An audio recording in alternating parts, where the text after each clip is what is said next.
So in this segment, we're going to be talking about the cost of Brexit is already 38 times higher than the money set aside for levelling up. Also, the fact that the levelling up money is actually less in a lot of places than the money that was already allocated by the EU. I'm not sure if it mentions it in this article, but Wales is set to lose out on a lot of money. Let's put it that way. So the cost of Brexit continue to mount, and they dwarf what Boris Johnson has set aside for levelling up in the regions. It has already been a gloomy week on the sunlit uplands of sovereign Britain as the Brexit waste goes on without making sense, a bit like Boris Johnson's speech on levelling up.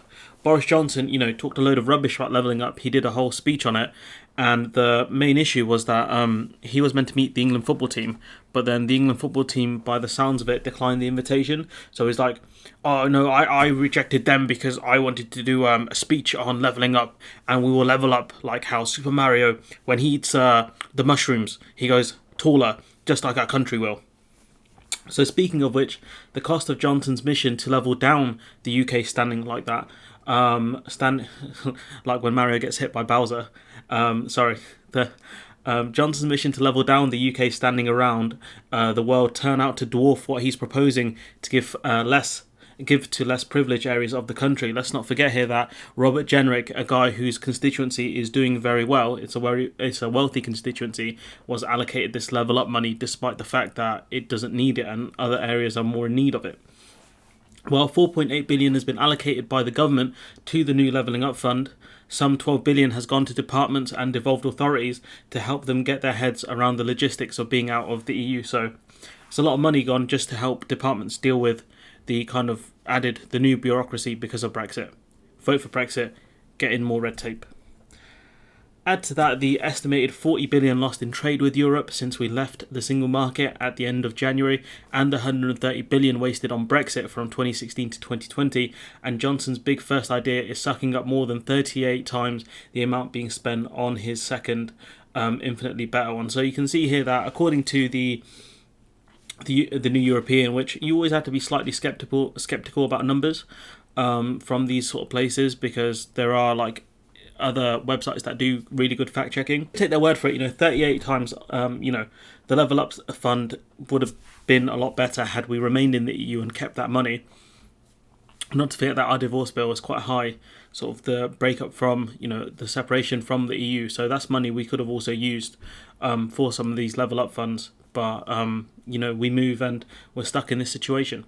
No wonder Lord Frost and his union flag socks are so eager to knock 3.5 billion off our divorce bill with the EU. You might remember that as the one that Boris Johnson told his backbenchers was extortionate, and Europe could go whistle for, but which he's now willing to pay 37.3 billion pounds to settle, which I think the actual figure is 41 billion pounds. Can't fully remember, but it's higher than what the UK are estimating. And I think that's in part due to the fact that they're going off an OBR estimate from 2018, which would be severely outdated considering that we remained as part of the EU for a further 1.5 years or 2 years, depending on when the OBR estimate was actually done. I'm working on a separate video for that. I've got a few things I need to piece up talking about what happens if the UK just refuses to pay the divorce bill, etc. But rather than use up our existing stocks of burgundy passports, here's another bit of wasted money.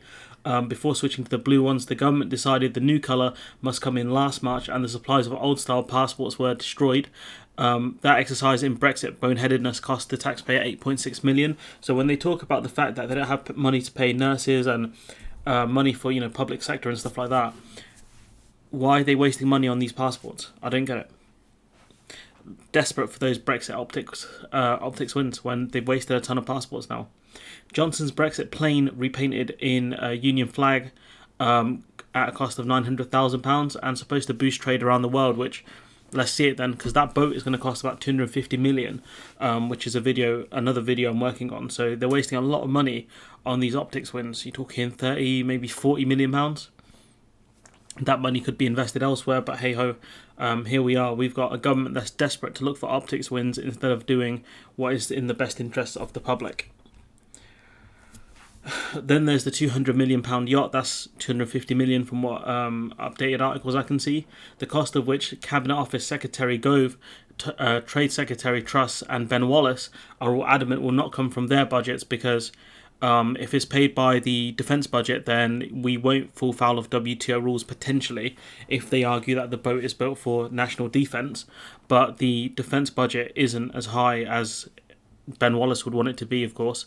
So he's saying, I'm not going to pay for it. Liz Truss is saying, my department's not going to pay for it.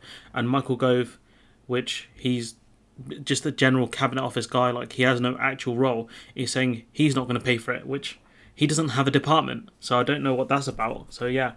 But yeah, no one wants to pay for this yacht. So if it's Liz Truss and if it's the Department for International Trade that pays for it, it will most likely fall foul of WTO rules and will have to be open bid from a whole host of countries around the world, which won't give us that kind of Brexit kind of oh yeah, we can build the ships here, because we can't. A government insider told The Times that the yacht row was a complete and utter show, which is probably being unfair to shows, which is probably true. To be fair, that's kind of the end of the article. There's some funny comment here about talking about why we need the passport change. Of course, it made sense to preempt a highly unlikely move by the EU switching from one coloured passport to another. And obviously, EU countries already have different colour passports. I think Croatia has blue passports. I'm not sure. One of them does.